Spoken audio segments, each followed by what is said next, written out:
Education updates on Gasabo. Nyuma y'umuganda uyu munsi tariki 28 z'ukwa 2024 mu karere ka Gasabo, umurenge wa Kimironko, akagari ka Nyagatovu, mu mudugudu w'Ijabiro, habasa Ange Felix, umukozi ushinzwe uburezi bw'abakuze muri REB, yakanguriye abaturage batazi gusoma, kwandika no kubara kugana amasomero ari mu kagari ka Nyagatovu. Bamwe mu baturage bavuze ko hari n'abana bafite ubumuga bwo kutumva cyangwa bwo kutavuga bakeneye ubufasha kugira ngo bagere ku ishuri. Ikindi abaturage bavuze ko hagomba kugira igikorwa kugira ngo ijwi ry'abana bafite ubumuga ndetse n'iry'abaturage batazi gusoma, kwandika no kubara ryumvikane ku rwego rw'igihugu, haba muri Minedike cyangwa se muri REB.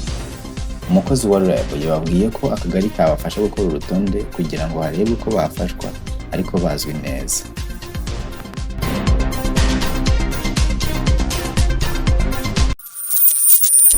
Education updates on Gasabo.